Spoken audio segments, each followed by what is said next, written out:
नमस्ते, मैं अविचल दुबे और आप देख रहे हैं न्यूज़ तक में हमारी कोशिश सटीक और बारीक पॉइंट्स के जरिए किसी भी खबर और उसके पीछे की खबर को बताने की।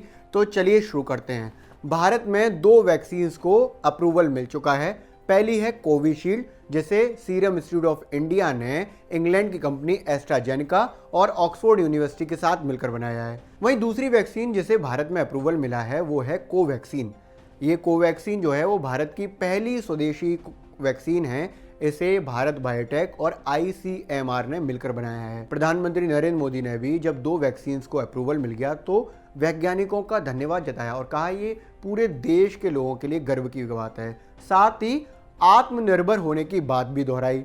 लेकिन अब इसी आत्मनिर्भरता पर सवाल उठाए जा रहे हैं कि कोवैक्सीन जो भारत की पहली स्वदेशी वैक्सीन है, जो देसी वैक्सीन जिसे कहा जा रहा है, क्या उसे बनाने में, उसे अप्रूवल देने में जल्दबाजी कर दी गई है? दरअसल देसी वैक्सीन के अप्रूवल पर जो संदेह जताया जा रहा है वो आम लोग या नेता नहीं जता रहे हैं, वो वैज्ञानिक और डॉक्टर ही जता रहे हैं। कारण बता रहे हैं कि फाइनल ट्रायल का जो डेटा है वो प्रॉपर अभी उपलब्ध नहीं है, इसलिए अभी कोवैक्सीन को प्रॉपर सुरक्षित और मारक कहना उतना सही नहीं होगा जितना कोविशील्ड को कहना होगा। एम्स के डायरेक्टर डॉक्टर रणदीप गुलेरिया और डॉक्टर गगनदीप कांग का कहना है कि कोवैक्सीन अभी एक तरह से सेकेंडरी वैक्सीन है हमारे लिए।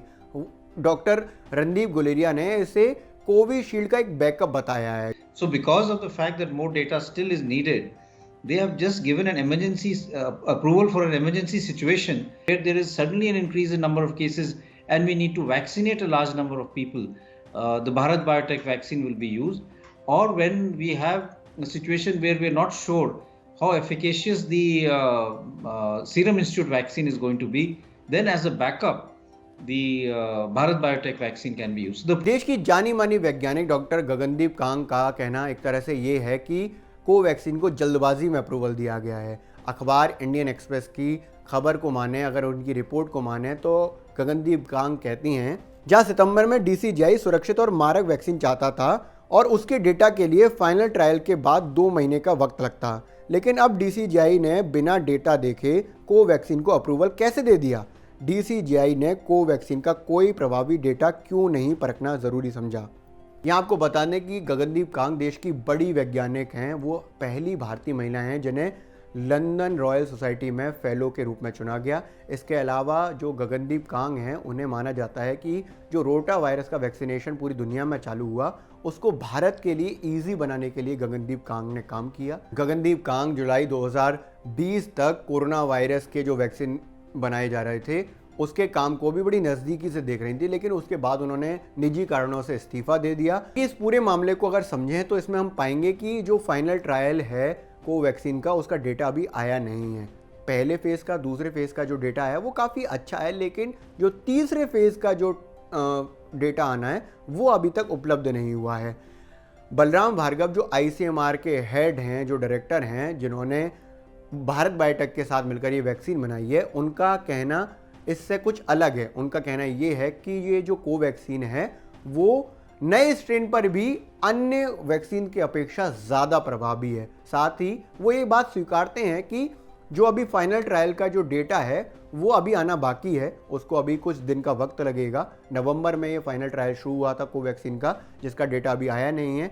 जबकि पूरी दुनिया में जिस तरह की साइंटिफिक मैनर को माना जाता है उसमें माना जाता है कि जब तक फाइनल ट्रायल का डेटा नहीं आ जाता तब तक उसे प्रॉपर प्रभावी नहीं बताया जा सकता वैक्सीन को। क्योंकि फाइनल ट्रायल का भी डेटा सामने नहीं है, इसलिए इसकी एफिकेसी पर, कोवैक्सीन की एफिकेसी पर सवाल खड़े हो रहे हैं।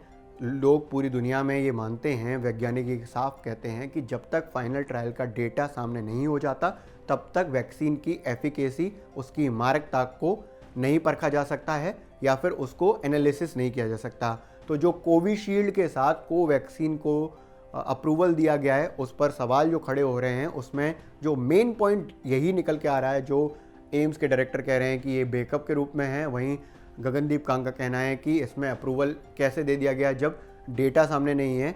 आईसीएमआर के हेड का कहना है कि ये क्लिनिकल ट्रायल के लिए अभी हमारे पास अप्रूवल है, जैसे ही डेटा सामने आ जाए कुछ दिन में तब हम इसको इमरजेंसी इस्तेमाल में लेकर आएंगे।